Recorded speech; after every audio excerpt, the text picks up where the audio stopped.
Assalamualaikum warahmatullahi wabarakatuh. Bismillahirrahmanirrahim. Nahmaduka ya ghafuru ya syakuru wa salli wa sallim barik ala sayyidina maulana Muhammadin wa ala alihi wa sahbihi asma'in nama ba'du. Teng ngersa para keluarga besar Kiai Haji Akil Sirot wabil khusus teng wau niki pernah paman kalian kula. Dados gadah otoritas meksa. Tapi itu saya keren yang bihan malah pernah mbah, nggih pernah mbah, nggih putrine guru kula, niku dimanfaatno beliau, kayak gitu. Nggih sedanten para habaib wonten Mas Arif Kapolres sedanten ingkang kula hormati. Niki paling kula ngisi namung 20 menit niku mun top niku mun. Dados katanya niku ahlul ilmi dihormati, tapi nyatane dipeksa. Terus memang banyak paradok ya, paradok dalam ilmu usul fikih. Ilmu usul fikih itu ilmu yang menjadikan orang itu bisa berpikir. Gitu. Kalau tak cerita tentang pertama tentang Kiai Akil sing al-ma'ruf bi ahli nahwi. Nahwu riyen di era dulu itu dadekno tiyang dadi wali. Sampai disebut hatta nahat qulubuhum li nahwihi famin azimi sya'nihi lam tahwihi. Tetes orang-orang baik niku ketika wusul teng pangeran nyebut Allah la ilaha illallah mboten saged. Sagete namung nyebut dhamir sya'an niku hu. Akhire kathah toreko sing ha hu niku gara-gara ahli nahwu niku. Nah disebut fa'uribat makna dhamiris sya'ni. Jadi ngelafatkan la ilaha illallah ndak bisa tapi hu bisa. Mergi ke Jawa niku tukang ngakali, terus hukum niku diakali. Sakjane teke hadis niku mangkana akhiru kalami la ilaha illallah dakhalal jannah. Tapi ada kekhawatiran pas la ilaha mati. Lah la ilaha mati ra radi kaya ateis. Ora ana pangeran maujud mati. Sampeyan kan gak iso janjian mbek Israil. Kan mboten saged weanan, mboten saged kong kali kong. Nah, daripada la ilaha niku resiko karena takut mati pas la ilaha dereng illallah terus Kiai Jawa mulai nalkin ngangge Allah. Tapi Allah sarasan itu tidak mewakili la ilaha illallah. Akhirnya diambil dhamir sya'an fa'alam annahu la ilaha illallah. Niku asal usulnya. Cuma kebetulan thariqah kita tidak jalur itu, tidak jalur yang lewat dhamir napa?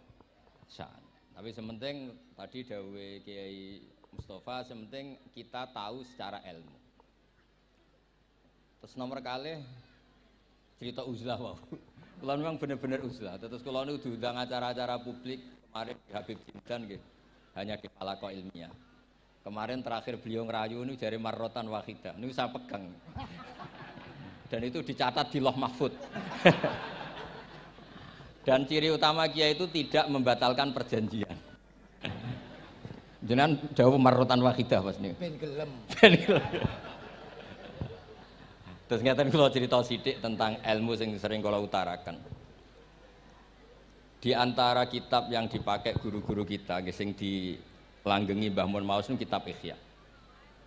Kula dari sekian cerita Ihya yang paling kula kenang niku bahwa ternyata Allah itu andaikan boleh dibahasakan niku cara berpikir tuh dalam bahasa tafsir disebut tanazul. Tanazul niku wong ben kaya orang kebanyakan.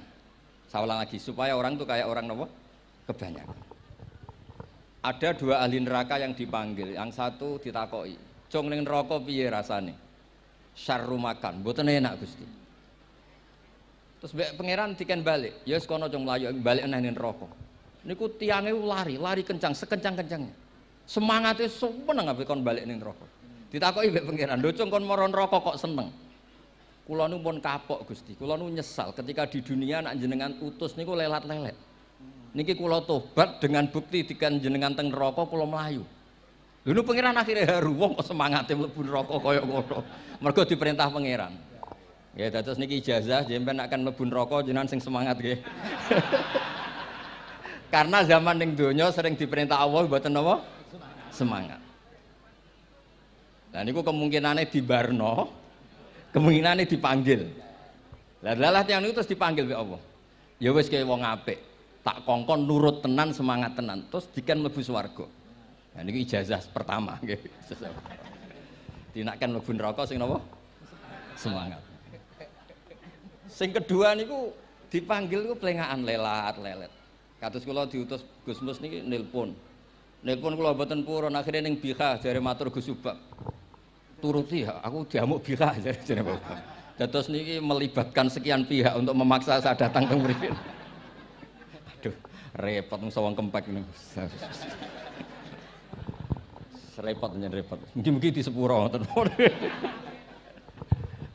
Yang kedua niku diken mlebu neraka malih ku lelat-lelet, ndelok pangeran mboten semangat. Ditakoki mbek pangeran. Kenapa kamu tidak semangat? Saya itu tidak pernah ngira jenengan yang baik sudah masukkan saya ke surga, kemudian jenengan nyuruh lagi saya ke neraka. Saya tidak pernah mengira engkau itu seperti itu. Terus Allah nggih, ana indadzoni abdibi. Ya ora apa-apa, swarga ya swarga. Ini dua ijazah untuk sampean supaya bisa masuk napa? Swarga. Terus kita tidak pernah tahu napa Gustofa ngundang kula nyenengno wong akeh ganjaran, napa meksa wong alim dosa, mboten ngerti kula carane. Karena dalam ilmu usul fikih, kembali ke usul fikih, kula nu gak ada khazanah kathah tentang debate pangeran kalian nabine. Kathah, mboten satu dua contoh di beberapa kitab tafsir. Suatu saat kula sering cerita niki, suatu saat Khalilur Rahman Ibrahim itu kedatangan Israel. Kamu mau apa? Mau matikan jenengan? Kata Nabi Ibrahim, harro'aital khalil yumitu khalilah. Mosok aku kekasih pangeran dipateni, mosok orang yang dicintai membunuh yang dicintai. Orang yang mencintai seseorang kemudian membunuh yang dicintai. Ndak ada itu. Akhirnya Israel matur teng pangeran. Cara politiknya ngeten, wau sing cara lagi seneng ngendikan politik. Wani kiai lengser jare beliau. Ono. Nak kula niku ahli tauhid wis pancen kodok kodare ngoten mawon. Dadi mboten berpikir ruwet-ruwet. Terus Israel kan mboten biasa logika, kan malaikat itu SOP kan, mboten biasa logika. Akhirnya matur pangeran, kata Ibrahim, masa kekasih bunuh yang dikasih, masa yang mencintai bunuh yang dicintai. Tapi Ibrahim baru sadar ngadepi pangeran gitu, lebih pinter. Terus kan ketika Allah fakullahu, katakan ke Ibrahim, harlo aital khalil yakrohu ayal ko khalilah. Mosok jari seneng aku kok ketemu aku rawani. Jari seneng kok rawani ketemu. Lah niki sampean nak kepin mati, monggo ngangge ilmu sing niki. Wong jari seneng pangeran kok rawani ketemu pangeran. Jeneng, seneng seneng ketemu. Ibrahim seneng sakit. Yo mati saiki ora apa-apa mati saiki. Terus kedua, niki cerita karena ini pondok ilmu. Orang harus biasa pakai logika usul fikih. Politik juga gitu. Nak kiai politik rawan kena syubhat. Tapi nak wong soleh ra oleh politik, kowe ridho dipimpin wong fasik-fasik kabeh. Ya mboten ngerti, mbok sing bener dis pokoke ngoten. Yes, itu memang logika usul napa? Fikih. Logika usul napa? Fikih. Ketika Nabi Adam badhe didamel, niku materinya saking bumi. Pertama sing diutus Jibril. Jibril ambekan qabdotan minal ardi, segenggam bumi. Saya mau bikin Adam, materinya dari bumi. Setelah datang ke bumi mau ngambil ista'adzat billah. Maksudnya ista'adzat billah, a'udzu billahi minka, saya berlindung Allah dari kamu. Antasinani. Kalau ngarepe Gustofa dari ahli nahwu terus kula niki tak goleki tenan pancen syanahu mun mutaaddi bi nafsi. Mungkin nek dibuli ku antusinani kok panjang nanti cerita. Saya ndak ingin bagian dari saya diambil, kok aku bolong. Iku cara bumi itu sudah masalah. Terus akhirnya Jibril kembali, ya Allah, dia berlindung kepada engkau maka saya lindungi. Allah membenarkan Jibril, Mikail juga sama. Tapi ketika Israel, ini Israel itu masalah memang. Ketika disuruh ngambil bumi, buminya ista'adat billah, tetap diambil. A'udzu billahi minka antasinani. Saya berlindung Allah supaya kamu tidak melukai saya, menciderai saya dengan mengambil bagian dari saya. Kata Israel, wa a'udzu billah alla unaffidhu amroh. Saya juga a'udzu billah diperintah Allah kok tidak kasil. Kudu kasil. Lah saya tidak tahu yang benar istihadnya Jibril apa istihadnya Israil. Terus memang sudut pandang. Makanya dulu ketika banyak pondok putri itu kiai-kiai kuno dulu itu menentang. Alasannya nggih, nak bojone jelas khawatir kiai ini kecobaan itu jelas. Tapi banyak kiai itu nggih khawatir tenan. Kecoba fitnatin nisa.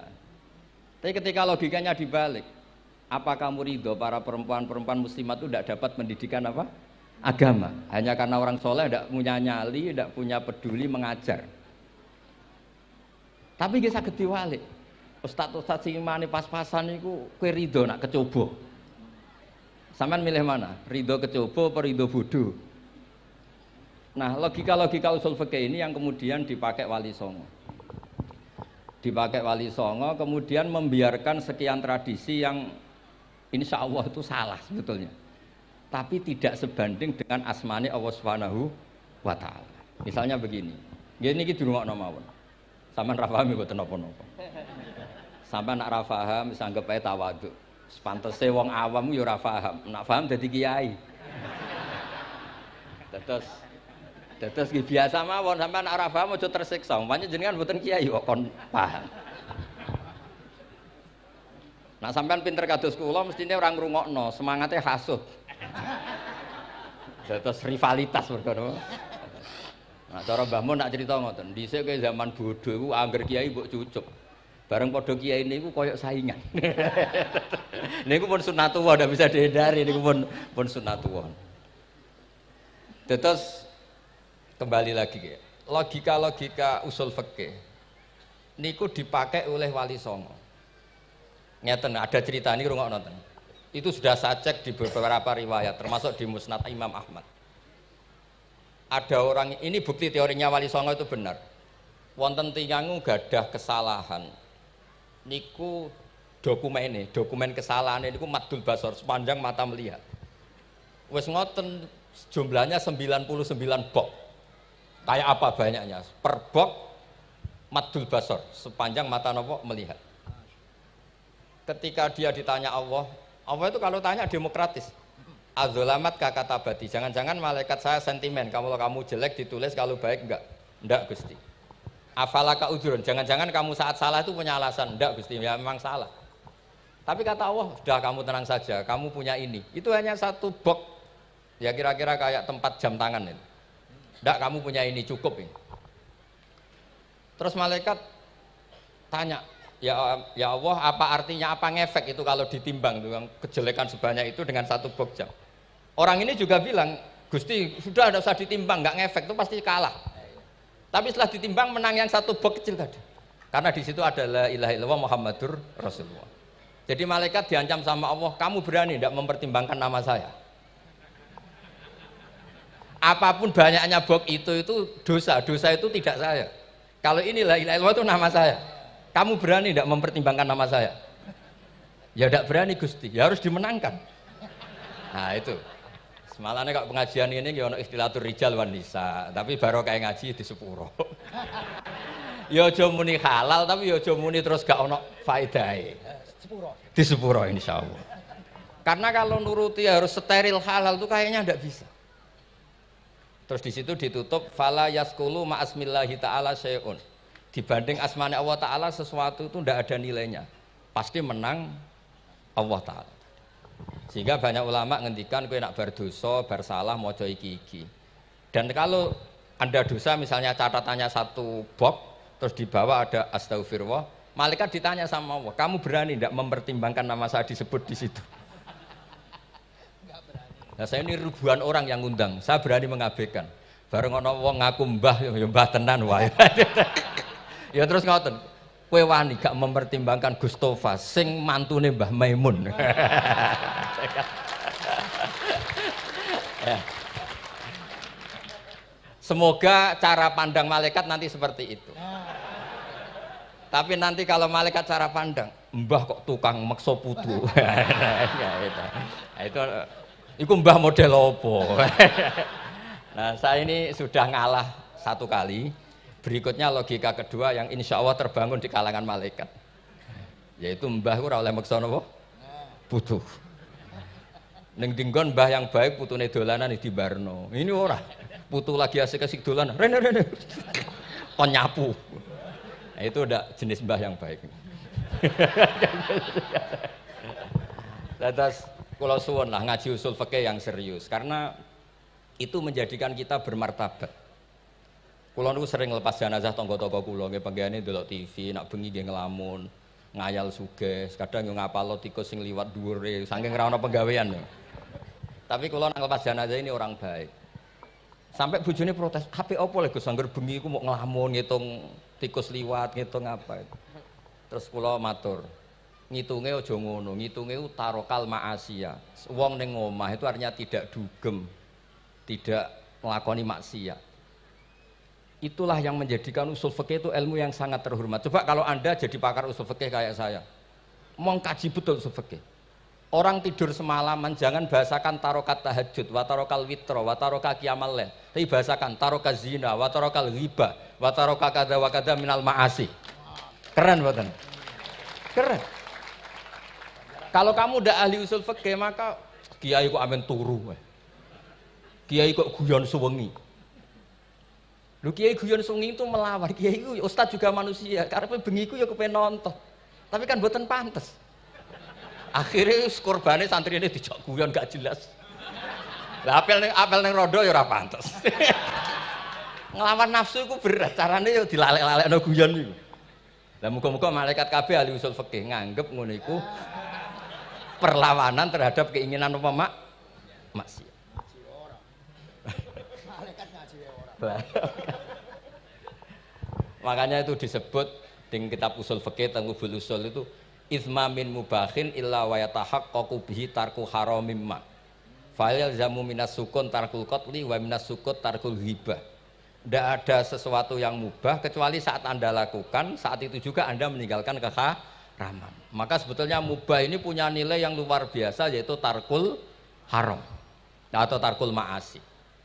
Jadi sawangane sampean nang omah kukar-kukur, mlebu metu, kukar-kukur meneh, mlebu metu, bariku turu angop, ngorok. Nah, semoga malaikat ini al-usuli sehingga ngitung itu hadza tarokal ma'asiyah kullaha. Hebat. Ini orang yang tinggal napa? Maksiat. Tapi nak malaikat itu jenis rada ekstrim.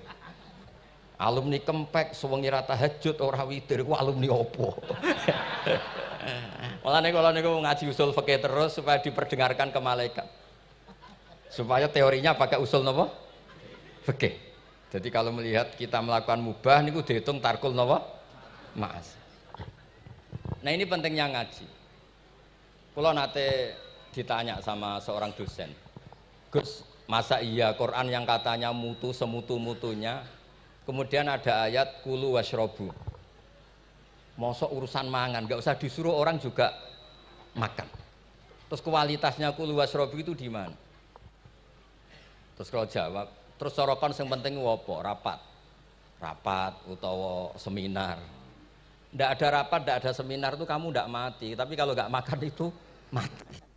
Penting mana? Ya penting makan.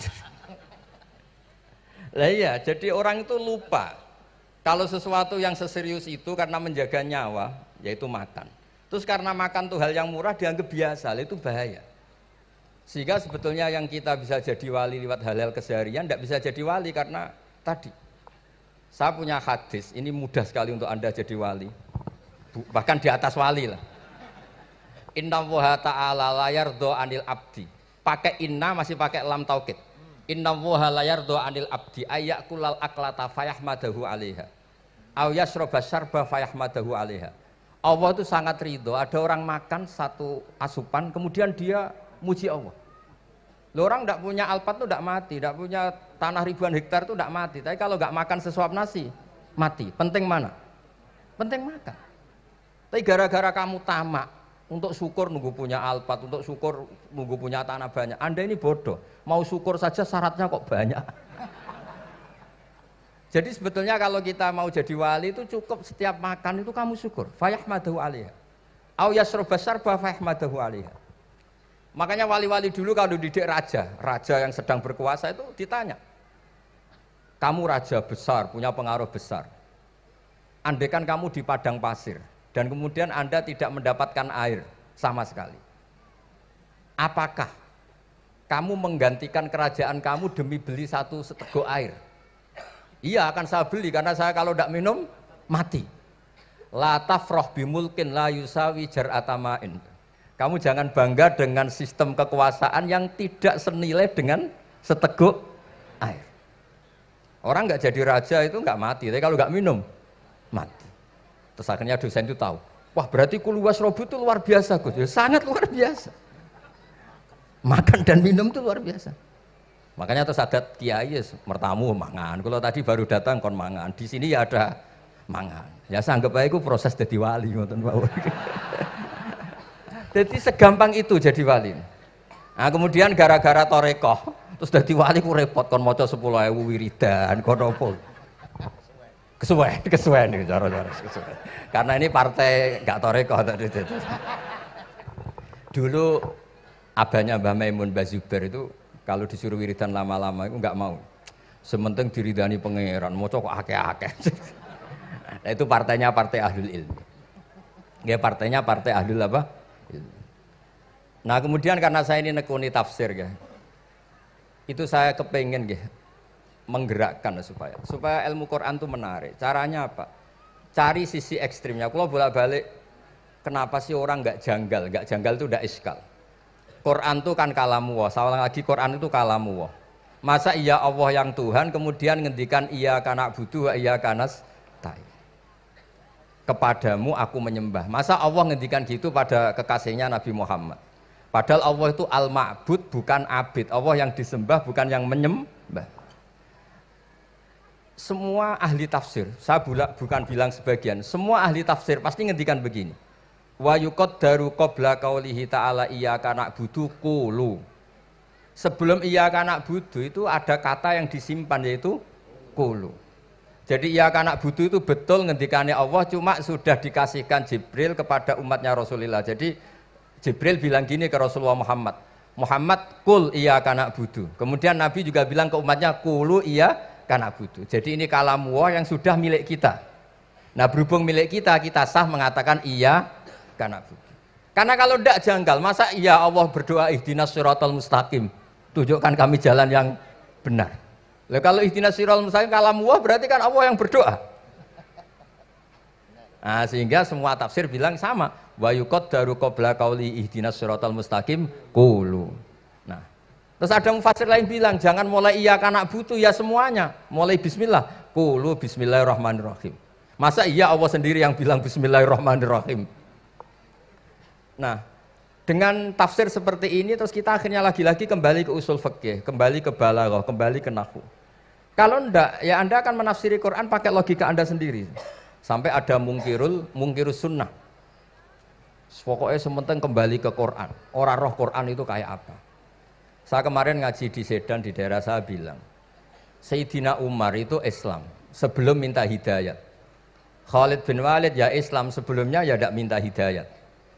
Lah itu kan janggal. Padahal katanya Quran itu hudal lil muttaqin, petunjuk bagi mereka yang takwa. Padahal tidak ada sabkut takwa untuk Umar. Umar tidak pernah takwa, tapi nyatanya Islam. Bahkan dia masuk ke rumahnya Zaid bin Arqam itu mau bunuh Nabi, mau nyari Nabi, bukan mau Islam.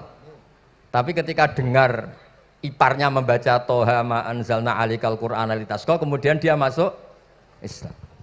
Lalu gimana tentang hudal lil muttaqin, petunjuk bagi mereka yang takwa? Banyak ulama yang mengatakan lil muttaqin itu balaghahnya lil iktifa, lil muttaqina wa ghairihim. Jadi Quran itu petunjuk bagi yang takwa dan yang tidak takwa. Dan itu di bahasa Arab sah. Di bahasa Arab sah. Misalnya gini ya, kalau sampean punya ponakan dolan, cong-cong nang mangan. Ya maksudnya ya mangan mbek ngombe, mangan tok seretan mati kan. Itu kan satu paket. Sarobila taqikumul harra wal barda. Pakaian yang melindungi dari panas. Di situ enggak disebut wal barda, tapi artinya juga wal barda. Karena kalau tidak diartikan lil iktifa, nanti Quran itu memberi petunjuk bagi yang sudah muttaqin. Corong doang nguyai segoro, wis takwa kok. Nah ini kita butuh ahli tafsir yang al-usuli. Karena itu yang menjadikan Quran punya kualitas lagi. Seolah lagi punya kualitas lagi. Kalau enggak, Quran tuh kayak biasa-biasa saja, kayak tadi kulu wasrobu kayak dan seterusnya dan seterusnya. Jadi kalau suwun barokahnya hormat sama orang alim kados Ki Akil, Ki Siras dan tenaga keluarga mriki. Orang menghidupkan logika ilmu lagi. Jadi kalau seneng lah nak dalam Gusmus ahli ilmu mboten krana niat fakir mboten. Biar sampean ngerti lah kalau ngadepi ahlul ilmi itu pun mboten level. Ahlul ilmi itu kalau punya logika itu tidak bisa dibantah. Saya beri contoh sekian contoh yang nyata yang diajarkan Rasulullah SAW. Nabi itu pernah mau dipermalukan orang karena Nabi ngendikan la adwa wala tiarata, tidak ada penyakit menular. Terus ada orang iseng kok onta yang kena kudisen itu dijejerkan yang waras ikut kena kudisen. Terus orang ini tanya, ya Rasulullah ini tadi sehat, tapi kena onta yang kudisen ikut kudisen. Nabi tanya lagi, faman a'dal awal, yang kudisen pertama ketularan siapa? Wah itu dari Allah ya, maksud saya seperti itu. Jadi ada terus orang-orang kafir itu cara berpikir aja alal alihata ilaha wahida inna hadalah syai'un ujab. Muhammad ya tentu mereka masih jangkar. Muhammad problem kita ini banyak. Kalau Tuhannya satu tidak cukup. Ada problem kredit macet, ada problem macam-macam kan, utang piutang macam-macam. Kalau Tuhannya satu tidak cukup. Kita butuh Tuhan banyak karena problem kita banyak. Lalu Nabi mengajarkan mereka apa logika yang dibangun. Kalau kamu jadi buruh, kemudian majikan kamu banyak, semuanya merintahkan kamu bingung enggak? Ya bingung. Tuhan kamu itu majikan kamu, kalau banyak-banyak perintah semua kamu yang bingung. Ya sudah mat Tuhannya satu saja. Itu disebut darabawa masalah rojulan fihi syuraka umutasakisuna wa rojulan salamal lirrajul. Nah, sekarang itu kita ini mulai kehilangan fatonahnya Rasulullah SAW. Nabi dulu itu kalau nerangkan ilmu, itu logikanya gampang sekali. Logika yang dibangun tuh gampang sekali. Ada orang cerita, ya Rasulullah saya ini ada sekian anak saya, yang paling saya cintai satu. Apa saya boleh melebihkan yang paling saya sayangi dalam pemberian? Nabi jawabannya itu tidak langsung jangan enggak. Apakah kamu berharap bahwa mereka semuanya baik ke kamu? Iya, semuanya saya ingin baik ke saya. Ya kalau gitu jangan. Kan tidak fair kita mengunggulkan yang satu, melebihkan yang satu, sementara kita berharap semuanya baik. Itu tidak fair kata Nabi. Jadi dulu Nabi itu, terus ini yang cerita fikih. Dulu Ahlul Madinah itu mangga, itu masih pentil sudah dijual. Pentil dijual harganya 2 juta. Masa iya pentil harganya 2 juta? Karena dengan asumsi sudah jadi mangga. Tapi ketika Nabi datang di Medina dan penduduk Medina itu abkhosna sikailan, orang paling buruk dalam pertimbangan dalam jual beli. Nabi cara ngendikan itu unik. Aro'aitum lau anna waha yamna'us samra fabima yastakhillu ahadukum mala akhi. Kalau pentil ini ternyata kena angin terus kemudian tidak jadi buah, lalu kamu nerima uang 2 juta itu atas nama apa? Atas nama beli pelem, nyatanya belum jadi mangga. Mosok kalau pentil seharga 2 juta. Semenjak itu terus Ahlul Madinah sadar kalau jual buah itu nunggu ba'da buduwi solahiyah, setelah samroh ini berbentuk. Tapi Nabi tetap ngendikannya pakai logika. Nah sekarang banyak kiai yang sidik-sidik neraka. Sebenarnya Nabi itu ngajari logika. Ada pemuda dia itu hipersek, mau masuk Islam tapi tetap boleh bebas. Saya ini ingin Islam tapi jangan larang seks bebas. Wah itu sahabat semuanya melarang ketemu Nabi karena ini ngawur betul, masa pamit Islam kok. Tapi setelah gaduh, Nabi tanya, kenapa gaduh? Ada pemuda mau masuk Islam tapi yasta'izinu fi zina, dia minta izin supaya tetap boleh zina. Kata Nabi, suruh saya ke sini. Setelah datang di depan Rasulullah, logika yang dibangun Nabi itu luar biasa. Atuhibbuhu li bintik. Kamu suka punya anak putri kemudian jadi demenannya orang laki-laki hidung belang. Ya enggak, saya bunuh orang itu. Andaikan itu ke ibu kamu, saya bunuh orang itu. Atuhibbuhu li bintik, atuhibbuhu li ummik, atuhibbuhu li ukhtik, atuhibbuhu li kholatik. Kamu suka punya anak putri yang jadi demenannya orang? Ya tidak suka ya Rasulullah. Kamu suka kalau punya ibu didemeni orang banyak? Ya tidak suka Nabi. Sampai otaknya itu yastakbihu zina. Sehingga otaknya itu, wah zina itu buruk betul. Akhirnya ya Rasulullah sudah, saya mau se-Islam tanpa zina-zina. Karena logika yang dibangun Nabi itu luar biasa. Nabi pertama mengingatkan atuhibbuhu li bintik, atuhibbuhu li ummik, atau hibbuhu li ukhtik, atau hibbuhu li kholatik. Sampai dia ini nggak bisa apa-apa. Sudah Nabi, sudah. Jadi logika ini yang harus kita waris. Lagi-lagi kembali yang bisa waris itu ahlul ilm. Sama itu kan kayak diskusinya Nabi Yahya dan Nabi Isa. Nabi Yahya itu suka berkawan orang-orang soleh. Setiap berkunjung di mana itu nyari yang orang-orang soleh. Ditanya kenapa kamu berkawan orang soleh? Ya berkawan orang soleh itu asik. Tapi kalau Nabi Isa enggak.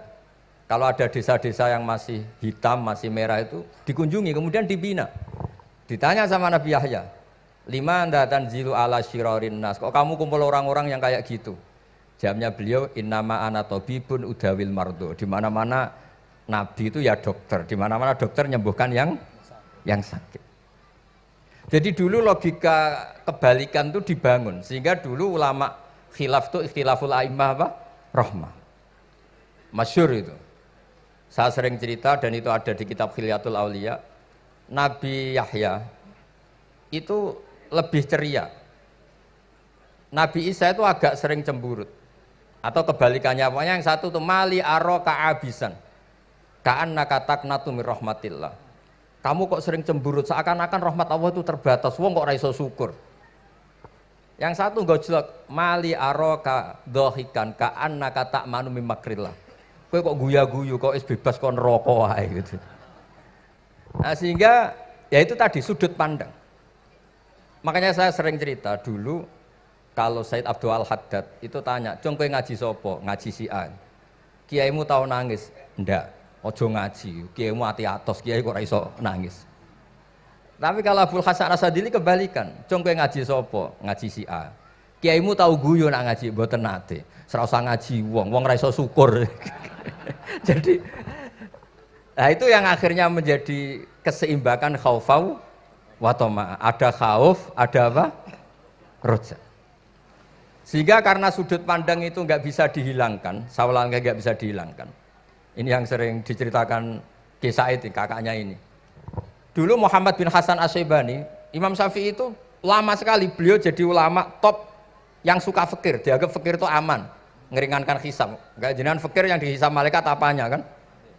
Kan nggak bisa ngisab jenengan. Apa saja tidak punya. Punyanya problem.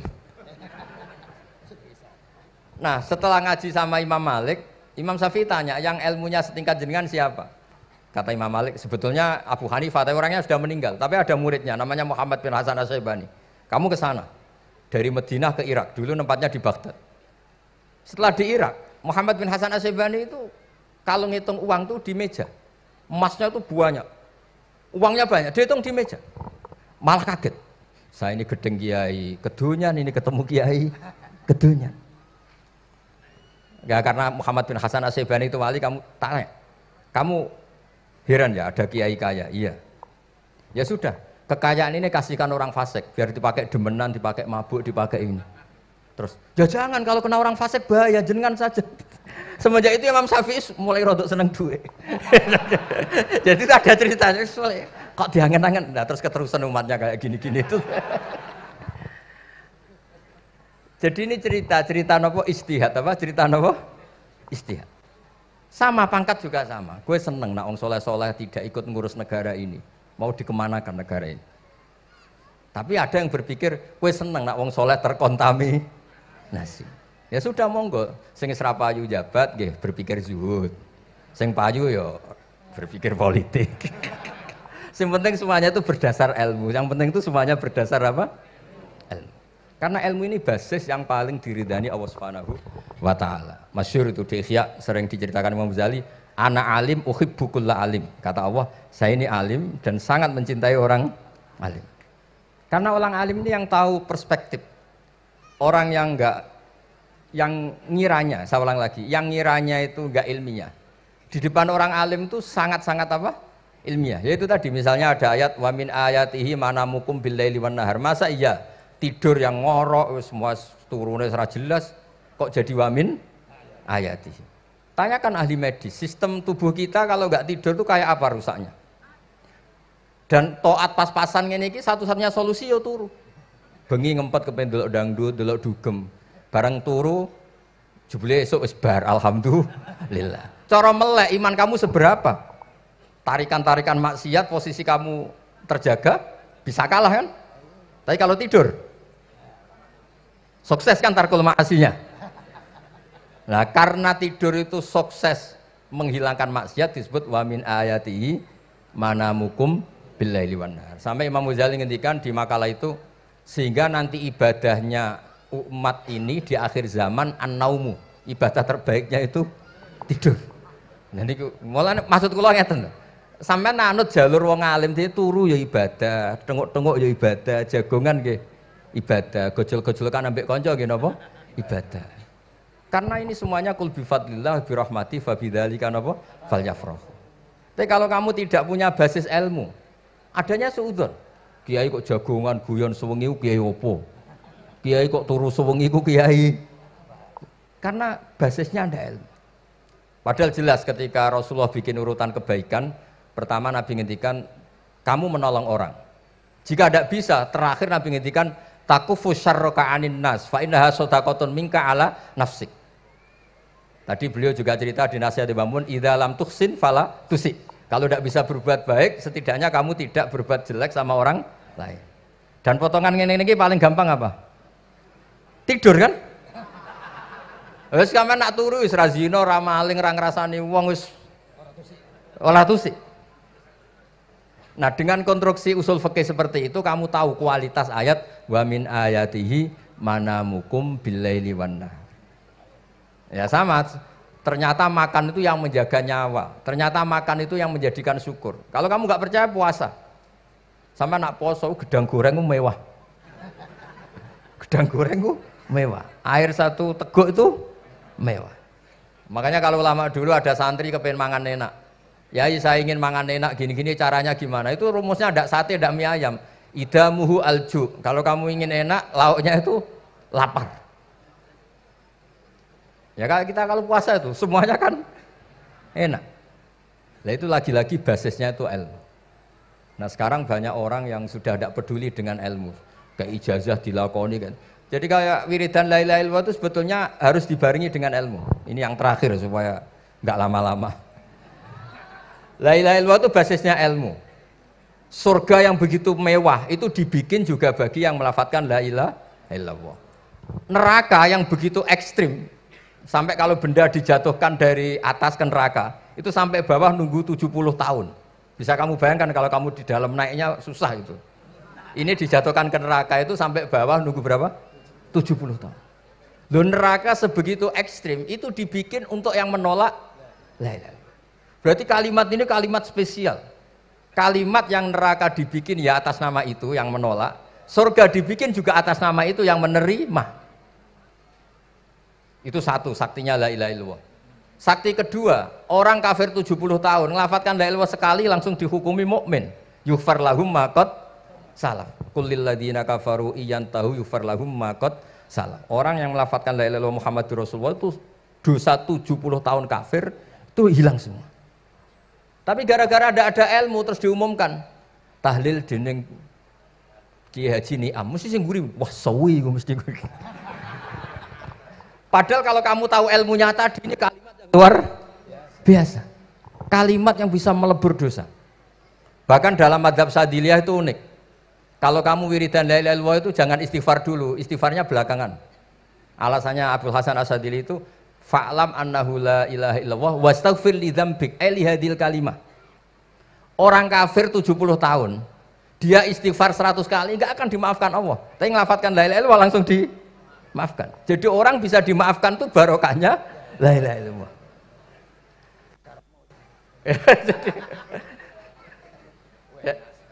Ya kan? Jadi orang kafir 70 tahun wirid istighfar 100 kali atau 1000 kali dimaafkan enggak? Enggak kan? Tapi kalau membaca la ilaha illallah dimaafkan. Jadi istighfar tuh ngefek positif itu kalau dibarengi la ilaha illallah. Makanya wastaghfir li dzambika bihadil kalimah cara Abdul Hasan. Kamu boleh istighfar berdasar hadhil kalimah, berdasar la ilaha illallah. Tapi terus kemudian ya thariqah itu banyak, itu urusan rasa. Justru karena la ilaha illallah kalimat thayyibah harus disucikan dulu. Caranya istighfar dulu. Nah itu urusan monggo lah. Tapi apapun itu basisnya harus napa? Ilmu. Basisnya harus ilmu. Jangan malah sentimen. Wong di kuburan wiridan la ilaha dihukumi kafir. Nah, itu kan aneh. Wong kalimat ini yang kafir saja menjadi muslim, sekarang yang muslim menjadi kafir. Itu paham kok seaneh itu gitu kan. Ya karena basisnya ada ilmu tadi. Coba kalau basisnya ilmu. Itu kan aneh betul. Hadil kalimah kalimatun soro bihal kafiru musliman. Fakaifa sorol muslimu bidzalika kafiron. Ini kalimat yang kafir saja menjadi muslim. Masa dengan kalimat yang sama yang muslim menjadi aneh enggak? Aneh. Jadi kalau suwon pokoknya basis ilmu harus sekuat-kuat.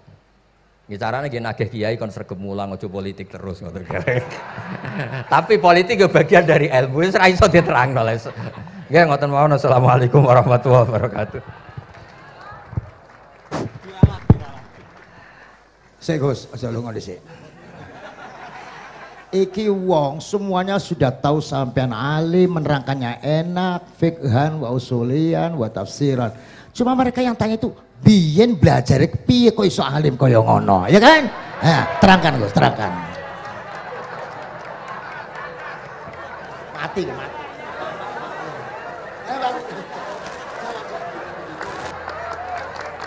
Setuju kan, setuju? Sila. Asal dakaik.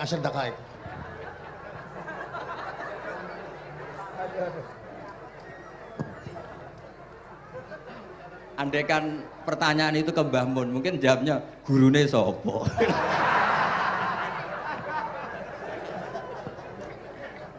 Tapi mungkin kalau ke mbah-mbah saya ya juga babanya nih Biha juga Mbak Abdul Aziz, mungkin putuku. Tapi kalau saya ingin cerita tentang saya paling ya, aku sregep. Yang jelas tuh dari kafadlu yuti apa? Mayas. Tapi gini, kalau ini menghormati bahasa saya ini, kalau ijazah begini, dulu Mbak Mun tuh sering cerita, juga bahasa. Kayak nak kepengen ngalim, ku sinau sedurunge ngaji. Ya, misalnya kamu ngaji takrib atau ngaji wahab sama Mbah Mun, kamu baca dulu. Sebelum ngaji. Nah, setelah dibaca, misalnya kamu baca rofa, kok Mbah Mun baca jer, kamu baca jer, Mbah Mun baca rofa, berarti goblok tulen. Karena semua teori Anda kok salah. Ya misalnya Mbah Mun baca wadakaro sopa al-musonifu, kamu baca wadakaro al-musonif. Berarti kan goblok banget itu. Ya kan ada cerita gitu, ada orang tuh nggak tahu betul. Gus maknanya lam tardiman itu apa? Lam tardiman. Dicari di kamus tuh udah ada. Ternyata itu di khet lam tarodaman. Dia baca satu lam tardimannya dicari di kamus sampai hidup mati lagi agak ada. Nah, jadi kamu baca dulu, misalnya di bab khet lam taro ningali sapa mar'ah daman ing geteh. Ternyata ngaji Mbah Mun paginya jadi baca lam taro daman. Jadi kalau kamu malamnya baca lam tardiman loh kok. Jadi itu kata Dewi Mbah Mun mergo sorokan kabeh santriku ora mungkin. Carane ngecek kebenaran Anda itu kayak maca sik. Nanti kalau kemiripannya 50% ya separuh alim. Kalau 70% ya serontok alim. Tapi nanti kalau kemiripannya sampai 100% dan berkali-kali, ya berarti kan sudah luar biasa. Jadi yang ngaji sama Ki Mustafa, Ki Niam, saya mohon santri-santri itu belajar dulu. Biar bisa ngecek nanti guru saya baca kayak apa. Bodoh salah ya Gus. Kenapa lah? Bodoh salah. Karena kiai itu kalau salah ya mau ngalah. Ini ceritanya Mbah Mun betul. Ada kiai nggak tahu apa kakean mergawe, kakean politik nggak tahu. Wal babi lan walang. Terus ada santri, kulo gak ada makna kok lawang. Ya walang sing ning lawang cung. Mau ngalah. Terus watini lan wit alu. Gurune maca alu. Kulo gak ada makna kok elo. Lah ya wit telu kena gua alu. Tapi saya menangi kiai itu kalah sama santri itu. Saroko nyolong sapa wong albedo tangi anduk.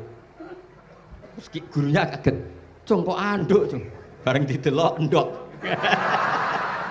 Karena kalau pegon kan anduk sama endok itu podo ae. Ini ada podo. Tapi kiainya akhirnya kalah. Memangnya nyolong anduk boleh? Yo ora dong, yo haram, yo padha ae kalau gitu nyolong. Nyolong endok ya haram, nyolong anduk haram. Lo cerita itu masyhur itu. Kalau cerita yang terkenal di Lirboyo itu kan ada santri dari Jakarta di kelas. Gurunya bilang Ja'a Zaidun, Zaid datang. Waro'a itu Zaidan, saya melihat. Si murid ini itu melihat pintu terus. Lama-lama gurunya itu tersinggung. Kamu diajari pelengahan nggak sopan. Habis Ustadz bohong. Lah kenapa bohong? Katanya Ja'a Zaidun, Ro'a itu Zaidan. Zaidnya mana?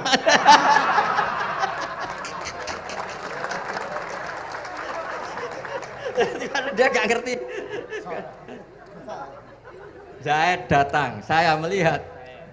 Mana orangnya kok dibahas-bahas terus itu. Ya, jadi yang serius tadi kalau sampean ingin nguji kualitas Anda, makanya saya dulu itu pede baca kitab di depan Mbah Mun karena ya ngecek. Dan dulu itu Gus Zofur, Gus Kamil sebelum ngaji ya itu mesti sinau sama saya. Nanti ketika Mbah Mun baca tadi kalau kemiripannya kita 90% ya bagus. Syukur-syukur sampai 100.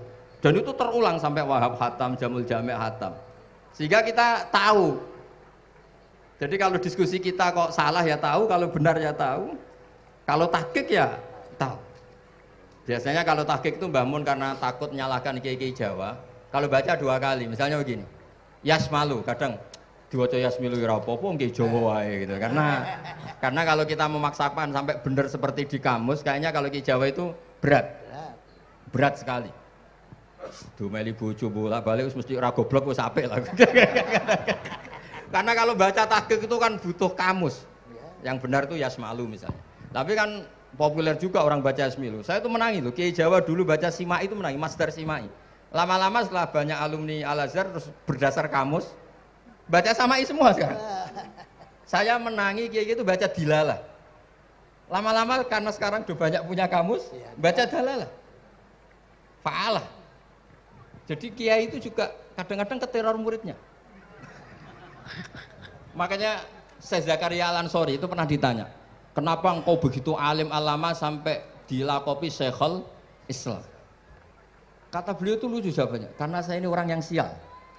Saya dulu punya guru namanya Ibnu Hajar Al-Asqalani dan punya murid namanya Ibnu Hajar Al-Haytami. Kata beliau, dukik tu bena hajaro ini. Saya ini digebek 2 batu. Kalau mau ngaji takut saya minta ampun karena disuruh baca sama Ibnu Hajar Al-Asqalani. Kalau mau ngajar takutnya saya bukan main karena Ibnu Hajar Al-Haytami itu cerdasnya bukan main. Jadi kalau saya salah itu konangan. Akhirnya dia jadi orang sial tadi. Mau ngaji ya belajar, mau ngajar ya belajar. Makanya meskipun ini pernah sepuh saya tidak berani ngaji beliau. Wah mesti meriang saya kalau ngaji.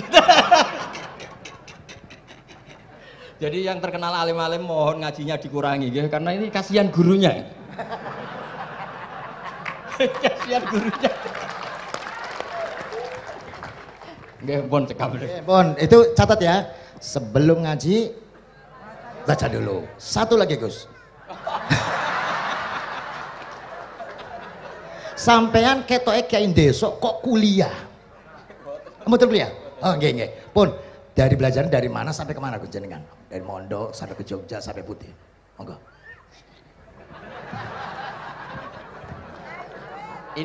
Ini karena sesuai kontrak, nggak boleh nyulayani janji sekali aja Sekali tak tekno Gus. Jadi sebetulnya kalau di ilmu, saya kan sering ketemu ahli geologi, ahli sosiologi. Sebetulnya di ilmu kita, saya kan lama di Jogja dan itu yang saya pakai juga ilmu zaman di pesantren. Misalnya sosiologi itu kan ada mukadimahnya Ibnu Khaldun. Itu kan teorinya luar biasa. Misalnya begini, kenapa Rasulullah itu harus dari suku Quraisy, suku yang sangat terhormat di Mekah? Itu secara teori sosiologi loh, bukan teori nubuah. Kata Ibnu Khaldun, Nabi itu mesti final dzori qaumi itu aneh. Saya ulang lagi, Nabi itu final dzori qaumi pasti aneh. Nah masa aneh-aneh ini ditoleransi oleh umatnya karena beliau dari suku yang terhormat. Coba kalau dia dari suku, beliau dari suku yang hina, pasti pas aneh-aneh langsung diadili. Ya kalau di NU lah, ndak Gus Dur kok bikin aneh-aneh di NU kan langsung tuntas. Tapi berhubung Gus Dur cucu Mbah Hasyim, orang itu mentoleransi, bahkan mengira jangan-jangan teori beliau lebih baik ketimbang kita. Nah makanya terus kata Ibnu Khaldun, ma ba'atsallahu nabiyyan illa fi mana'atin min qaumin, tidak ada nabi diutus kecuali dari kaum terbaik supaya masa-masa transisi ini nggak ada perlawanan. Nah itu namanya sosiologi. Sehingga beliau ngendikan ini versi tarikh bukan versi Ibnu Khaldun saja. Ketika sahabat disuruh hijrah karena disakiti orang kafir Quraisy, lah engkau sendiri ya Rasulullah, saya ini orang Quraisy, nggak akan ngalami yang seperti Anda alami. Nah itu namanya sosiologi. Begitu juga matematika. Saya sering ketemu pakar matematika dari UI, dari UGM. Misalnya bilang zakat kan 2,5% misalnya zakat tijar. Saya bilang kalau ngitung itu porogapit, padahal kita zaman sekolah porogapit itu pantangan. Tapi saya bilang, saya punya matematika lebih cepat. Apa itu Pak Ba? Kalau manggil saya Pak Ba. Kalau di kitab disebut rubu'ul usyur apa? Jadi bertahap. Misalnya 1 juta, usyurnya akan 100.000. Setelah 100.000 rubu'nya 25.000. Itu kita tidak usah pakai catatan bisa. Nah itu matematika Arab. Makanya orang Arab itu nggak bisa nulis, tapi matematikanya cepat karena bertahap. Misalnya 1 miliar ya cari aja usyurnya 100 juta. Berarti rubu'nya 25 juta, berarti 2,5-nya 1 miliar itu 25 juta. Tapi kalau orang Arab bilang itu rubu'ul usyur, diusurkan dulu baru dirubuk. Misalnya 6, 2/3 6 berapa? Orang Arab bilang sulusan, 6 sulusnya 2, sulus 2 kali berarti 4. Sama misalnya zakat zuro itu kan al usyur sama nisful usyur. Berarti misalnya kalau tidak disirami ya, tidak biaya, zakatnya itu 10%, berarti per 100 10. Nah sekarang kalau 10 ini kan berarti 1/10. Lah nanti kalau disirami pakai biaya, namanya nisul usyur, berarti 5. Jadi orang Arab itu nggak mau langsung bilang 5, karena kalau 100 dibagi 5 itu apa? Jadi 5 itu mikirnya panjang. Jadi diusurkan dulu, terus nanti dibilangkan nisful usyur. Nah, jadi ilmu khazanah kita ini sudah luar biasa. Nah, itu makanya terus orang Arab kalau ngitung matematika itu tidak usah tulisan, tidak usah porogapit karena bertahap tadi. Jadi misalnya 2,5 bahasannya apa? Rubu'ul usyur. 1 miliar, usurnya berapa? 100. Rubu'nya berapa? 25. Nah ini semoga buatan ngingkari janji. Wassalamualaikum warahmatullahi wabarakatuh. Matur. Sebetulnya masih ada satu lagi, cuma ampun. Beliau adalah sangat hafal dengan nu'util masyayikh. Artinya sebutan, kenapa Imam Ghazali itu Syekhul Islam, Hujjatul Islam. Kenapa Imam Anu Syekhul Islam, kenapa Imam Anu, sahabat Anu kok ada Saifullah, ada Asadullah. Itu biar ahli sekali, karena ini belum tuntas, jadi ya berikutnya insya Allah kita mendongakakan ya Allah moga-moga Gus Bah gelem kono dongan jajal dongane Gus Bah karo dongan sampean mandindi kira-kira. Matur nuwun Gus, matur nuwun Sayyid, matur nuwun, sangat matur nuwun, sangat Masya Allah niki jelas Gus Bah itu enteng cepet atau diterimanya ku menapa jenenge keterangannya cepat dan sebagainya cepat. Enggak ada kayak yang jelimet. Tak kira apalagi saya mendengar dianya saja nggak paham kok.